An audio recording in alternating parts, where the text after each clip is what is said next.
Meeting ನಮ್ಮ ಮಠದೊಳಗೆ ಮಾಡಿದರು. ಯಾಕಂದ್ರೆ ನಮ್ಮ ಊರು ಒಂದು ಗ್ರಾಮ ಬೀದಿಯೊಳಗೆ ಎರಡೂ ಕಡೆ ರೋಡ್ ಸರಿ ಇದ್ದಿಲ್ಲ. ಇಲ್ಲಿ ಈ ಕಡೆ ರೋಡ್ ಸರಿ ಇದ್ದಿಲ್ಲ, ಆ ಕಡೆನೂ ರೋಡ್ ಸರಿ ಇದ್ದಿಲ್ಲ. ಅದನ್ನ ತಕ್ಷಣ ನಿನ್ನಿನ ದಿವಸ ಒಂದೇ ದಿವಸದೊಳಗೆ ಎರಡೂ ದಾರಿಗಳು ಕೂಡ ಕಂಟಿ ಸೇರಿಸಿ ಎಲ್ಲ ದರ ಸೇರಿಸಿ ರೆಡಿ ಮಾಡ್ಯಾರ ನಮ್ಮ ತಾಲೂಕಿನ ಶಾಸಕರು ಭೀಮಸೇನ್ ತಿಮ್ಮನಕಟ್ಟಿ ಅವರು.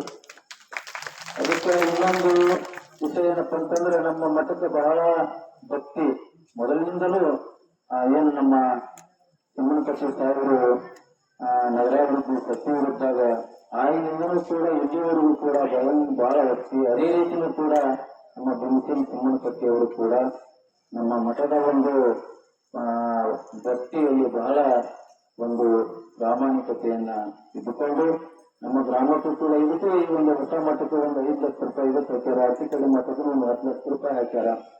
ಅದೇ ರೀತಿ ನಿರಂತರ ಏನು ನಮ್ಮ ಜಾತ್ರೆ ಆ ಜಾತ್ರೆಯೂ ಕೂಡ ಸ್ವಾಮಿ ಉಪಲಬ್ಧನ ಆಗ್ತಾರೆ. ಉಚಿತ ಒಂದು ಮಾಂಗಲ್ಯವನ್ನ ತಿಮ್ಮನಕಟ್ಟಿ ಸಾಹೇಬರು ಟೈಮ್ ಕೊಡ್ಕೊಂಡು ಬಂದಾರ. ಅದಕ್ಕೆ ಅಂತವರು ಒಂದು ನಮ್ಮ ಭೀಮಸೇನ್ ತಿಮ್ಮನಕಟ್ಟಿ ಅವರ ಸಾಹೇಬರು ಕೂಡ ಈ ಕಾರ್ಯಕ್ರಮಕ್ಕೆ ರಾತ್ರಿ ಸಮಯದಲ್ಲಿ ಬಂದಾರ. ಅವರು ನಮ್ಮ ಗ್ರಾಮಕ್ಕೆ ಬಂದಿದ್ದು ಕೂಡ ಬಹಳ ಸಂತೋಷ. ಯಾಕಂದ್ರೆ ಅವರು ಸಾಕಷ್ಟು ಅನುದಾನಗಳನ್ನು ಹಾಕ್ಯಾರ. ಅದೇ ರೀತಿ ಒಳಗೆ ನಮ್ಮ ಇನ್ನೊಂದು ನಮ್ಮ ಕೊಯ್ಯೂರು ಸಾಹೇಬರು ನಾಳಿನ ದಿವಸ ಸಾಯಂಕಾಲ ಊಟ ಇರ್ತಾರ. ಅವ್ರದ್ದು ಶೇಖರಣೆ ಊಟ. ಅದಕ್ಕೆ ತಾಯಿಗಳಲ್ಲಿ ಕೇಳ್ಕೊಂಡು ನಾಳೆ ಮಧ್ಯಾಹ್ನ ಊಟ ಮಾಡಿ ಮನೆಗೆ ಹೋಗ್ಬೇಡ್ರಿ, ಚಪಾತಿ ಮಾಡಕ್ ಬಂದಿರ್ಬೇಕು. ಅದಕ್ಕೆ ಉಂಡು ಕೂಡಿ ನೀವು ಎಲ್ಲರ ಮನೆಗೆ ಹೋಗಿರಪ್ಪ ಅಂದ್ರೆ ಬರೀ ಮತ್ತೆ ಶೇಖರಣೆ ಕುಡಿದು ಹೋಗೋದಾಗತ್ತ. ಎಸ್.ವೈ. ಕೊಯ್ಯೂರು ಸಾಹೇಬರು ಬಹಳ ನಮ್ಮ ಮಠಕ್ಕ ಅವ್ರಾತು ಕಿರಣ್ ಡಾಕ್ಟರ್ ಆತು ಬಹಳ ಒಂದು ಅನನ್ಯ ಭಕ್ತಿಯನ್ನು ಇಟ್ಕೊಂಡಂತವ್ರು. ಅದಕ್ಕೆ ನಾಳೆ ಸಾಯಂಕಾಲ ಶೇಖರಣೆ ಊಟ ಇಟ್ಕೊಂಡಾರ. ಆ ಶೇಖರಣೆ ಊಟದ ಸಲುವಾಗಿ ಹುಬ್ಬಳ್ಳಿಗೆ ಮಾಯಿನ ತರಕ್ ಹೋಗೋರದ. ಅದಕ್ಕೆ ಯಾಕಂದ್ರೆ ಈ ಒಂದು ಪ್ರಜ್ಞಾನಂದ ಅಪ್ಪನ ಒಂದು ಈ ಜಗದೊಳಗ ಏನ್ ಒಂದು 2-3 ವರ್ಷದ ಹಿಂದೆ ಏನೂ ಇದ್ದಿಲ್ಲ, ಪುಲ್ಲನ ಇತ್ತು ತಾವು ನೋಡಿದ್ರು. ಅಂತದ್ರೊಳಗೆ ಒಂದು ಸುವರ್ಣ ಮಂಟಪ ಆಗಿ ರೆಡಿ ಆಗಿರುವಂತತಿ. ಅದರ ಜಾಗದೊಳಗೆ ಅಧಿಕ ಮಾಸದ ಯಜ್ಞ ನಡೆದಕ್ಕಂದ್ರೆ ಶ್ರದ್ಧಾಂಗಪ್ಪ ಶಕ್ತಿ ಹಂಗೈತೆ ಅನ್ನೋದನ್ನ ನೋಡಬೇಕು. ಅದಕ್ಕೆ ಅಪ್ಪ ಅವರು ಟೈಮ್ ಭಾಳ ಆಗೈತಿ. ಈಗ ನಮ್ಮ ಗುರಬಾಳ ಗ್ರಾಮದವರು ಇದು ಅಪ್ಪ ಅವರಿಂದ ಆಶೀರ್ವಾದ ಪಡ್ಕೋಬೇಕು, ಬರಬೇಕು. ತಮ್ಮನಿಗೆ ತಾವೆಲ್ಲ ಹೋಗೋರು ಬರೀ ಅಪ್ಪ ಅವ್ರಿಗೆ ಅವರು ಪ್ರಸಾದ ಮಾಡ್ತಾರೆ. ಗುರಬಾಳ ಗ್ರಾಮದವರು ಬಹಳ ನಮ್ಮ ಹಳಕಟ್ಟಿ ಅಪ್ಪಾಜಿ ಅವರಿಗೆ ಬಹಳ ಆತ್ಮೀಯ. ಈ ನಮ್ಮ ಮಠಕ್ಕೂ ಕೂಡ ಬಹಳ ಆತ್ಮೀಯ. ಈ ಸದ್ಯ ಗುರಬಾಳ ಗ್ರಾಮದವರು ಬಂದು ಅವರಿಂದ ಮೊದಲ ಸನ್ಮಾನ ಆಶೀರ್ವಾದ ಪಡ್ಕೋಬೇಕು. ತದನಂತರ ಪಾರಪ್ಪ ನೀಲಪ್ಪ ನೀಲನ್ ಅವರು ಕೂಡ ಸನ್ಮಾನವನ್ನ ಪಡ್ಕೋಬೇಕು. ಯಾಕಂದ್ರೆ ಈ ಸಾಯಂಕಾಲದ ಅಡಿಗೆಯನ್ನ ಮಾಡ್ಯಾರ. ಬರೀ ಗುರಬಾಳ ಗ್ರಾಮದವರು. ಇನ್ನೊಂದು ಭೀಮನಗೌಡ ಗೌಡರ ಸಾಕಿನ ಕಲ್ಲಾಪುರ 501 ರೂಪಾಯಿ ಕೊಟ್ಟಾರ. ಶರಣಪ್ಪ ಸಿದ್ದಪ್ಪನವರು ಸಾಕಿನ ನರಸಾಪುರ 500 ರೂಪಾಯಿ ಕೊಟ್ಟಾರ. ಶಂಕರಪ್ಪ ಉಳ್ಳಾಗಡ್ಡಿ ಸಾಕಿನ ನರಸಾಪುರ 1000 ರೂಪಾಯಿ. ಶಿವಕುಮಾರ್ ಸಾಕಿನ ಹಾವೇರಿ ಅವರು 501 ರೂಪಾಯಿ. 500 ರೂಪಾಯಿ ಬಸವರಾಜ್ ಬಾಳಪ್ಪನವರು ಸಾಕಿನ ಆಲದಕಟ್ಟಿ. 500 ರೂಪಾಯಿ ರಾಯಪ್ಪ ಕಳಕವಾಡ ಸಾಕಿನ ಬೆಳವಲಕೊಪ್ಪ. 1000 ರೂಪಾಯಿ ಬೈಲಪ್ಪ ವಡ್ಡಾರ್ ಸಾಕಿನ ಹಣಂಸಾಗರ. 501 ರೂಪಾಯಿ ಮಂಜುನಾಥ್ ಮುಷ್ಟಿಗೇರಿ ಬೀರ್ನೂರು. 501 ರೂಪಾಯಿ ಶಿವಕುಮಾರ್ ಶಂಕರ್ ಸಾಕಿನ ಜಕ್ಲಿ. ಇವರೆಲ್ಲ ಈ ಒಂದು ಧನ ಸಹಾಯವನ್ನು ಮಾಡ್ಯಾರ. ಅವರಿಗೂ ಕೂಡ ತಾವೆಲ್ಲರೂ ಚಪ್ಪಾಳೆ ಮುಖಾಂತರ ಅಭಿನಂದನೆ ಸಲ್ಲಿಸಬೇಕು. ಅದೇ ರೀತಿ ಇನ್ನೊಂದೇನಪ್ಪ ಅಂತಂದ್ರೆ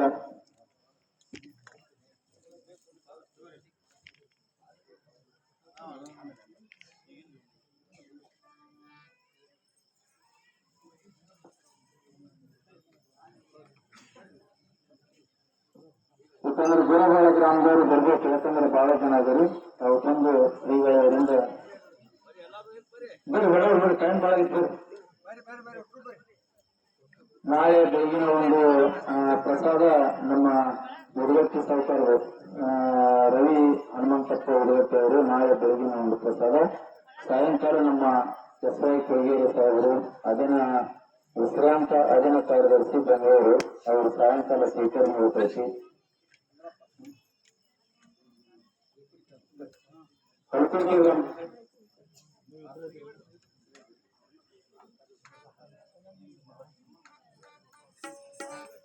ಭಾರತ ನೀಲಪ್ಪ ನೀಲನ್ನವರು ಹಲಪಡಿಸಿ ಇವರು ಸಾಯಂಕಾಲದ ಪ್ರಸಾದವನ್ನು ಮಾಡ್ತಾರೆ.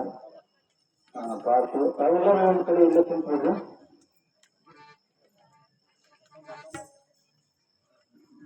ಅವರು ಮತ್ತು ನಮ್ಮ ಇದು ಸನ್ಮಾನ ಆದ ತಕ್ಷಣ ನಮ್ಮ ತಾಲೂಕಿನ ಶಾಸಕರಾಗಿರ್ತಕ್ಕಂಥ ಭೀಮಸೇನ್ ಸಿಮನ್ಪಟ್ಟಿ ಅವರ ತಾಯಿಯವರು ರತ್ನಬಾಯಿ ಸಿಮನ್ಪಟ್ಟಿ ಅವರು ಅಪ್ಪವರ ಪಾದಕದಿಂದ ತಾವೆಲ್ಲರೂ ಇರಬೇಕಂತ ಸ್ವಲ್ಪ ಈ ಕಡೆ ನೋಡ್ರಪ್ಪ ಎಲ್ಲಾರು ಈಗ ಎದ್ ನಿಂತು ಬಿಡ್ರಿ ಈ ಕಡೆ ಅಪ್ಪರಂತ ಸ್ವಲ್ಪ ನಿಂತ್ಕೊಂಡು ನೋಡ್ಕೊಡಿ. ನಂತರ ಕೂಡಿ ಸ್ವಲ್ಪ ಸೈಡ್ ಸೈಡ್ ಯಜಮಾನ್ ಸೈಡ್ ಇನ್ನ ನಿಮ್ಮವ್ರು ಅದಾರ ಈ ಕಡೆ ಹೊಳೆ ನಿಂದ್ರಪ್ಪ.